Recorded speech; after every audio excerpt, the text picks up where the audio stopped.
ये मुकाबला है कांटे का और इस बात की पूरी गारंटी है। तो सोचिए मत, जल्दी से बनाइए अपनी favourite team only on my team 11, India की अपनी फैंटेसी। आपका स्वागत है। मुकुंदरा टाइगर रिजर्व को बड़े सपनों के साथ बसाया गया था, लेकिन अब मुकुंदरा टाइगर रिजर्व की जो हालत है वो बताने के लिए काफी है कि कैसे एक टाइगर रिजर्व जो है वो दम तोड़ रहा है। चलिए आपको दिखाते हैं मुकुंदरा की बाघों से आबाद होने और बाघ विहीन होने की राह पर पहुंचने तक की सिलसिलेवार हकीकत।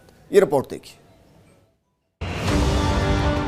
मुकुंदरा ने टाइगर रिजर्व बनने और वर्तमान हालात के बीच एक लंबा दौर देखा है। जहां कभी मुकुंदरा बाघों से आबाद हो गया था, तो वहीं अब ये सबसे बुरे दौर से गुजर रहा है। इसकी दुर्दशा पर पूर्व सीएम वसुंधरा राजे ट्वीट कर अपनी प्रतिक्रिया भी दे चुकी हैं। उन्होंने कहा है कि मुकुंदरा में बाघों को फिर से बसाने के लिए खून पसीना एक किया है।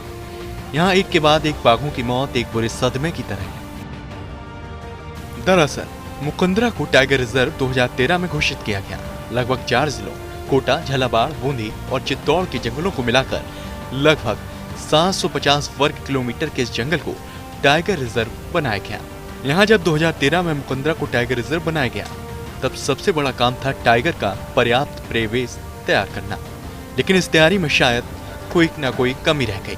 वहीं मुकुंदरा की दूसरी बड़ी समस्या थी कोर में बसे गांव का विस्थापन करना। लेकिन ये काम भी पूरा नहीं हो सका। समस्याओं से बचने के लिए 750 वर्ग किलोमीटर के जंगल में 82 वर्ग किलोमीटर का बाड़ा बना दिया गया। बाघ ऐसे वन्य जीव हैं जो कई 100 किलोमीटर तक भोजन, पानी और टेरिटरी की तलाश में चले जाते हैं। लेकिन 82 किलोमीटर के बाड़ेबंदी ने बाघों को चिड़ियाघर जैसा माहौल दे दिया। जबकि एनटीसीए इस बाड़े को हटाने के लिए संबंधित अधिकारियों को कह चुका है। कुल मिलाकर संबंधित अधिकारियों की अनदेखी, परिवेश बढ़ाने का गलत तरीका, गांव का विस्थापन नहीं होना मुकुंदरा टाइगर रिजर्व की बर्बादी की प्रमुख वजह है। ऐसे हालात में धीरे धीरे वक्त गुजरता गया और बाघ दम तोड़ते रहे। और साल 2020 की बात करें तो 2020 के अंदर मुकुंदरा को पहली खुशी तब मिली थी जब MT2 ने 2 शावकों को जन्म दिया। लेकिन MT4 के शावकों के बारे में मुकुंदरा के अधिकारियों ने चुप्पी साध रखी थी। जुलाई में मुकुंदरा में पहली मौत हुई जब MT3 मर गया। इसके कुछ दिन बाद MT2 बाघिन की सड़ी हुई लाश मिली। इस सदमे में सहमा हुआ बच्चा जिंदा मिला। एक बच्चा गायब था।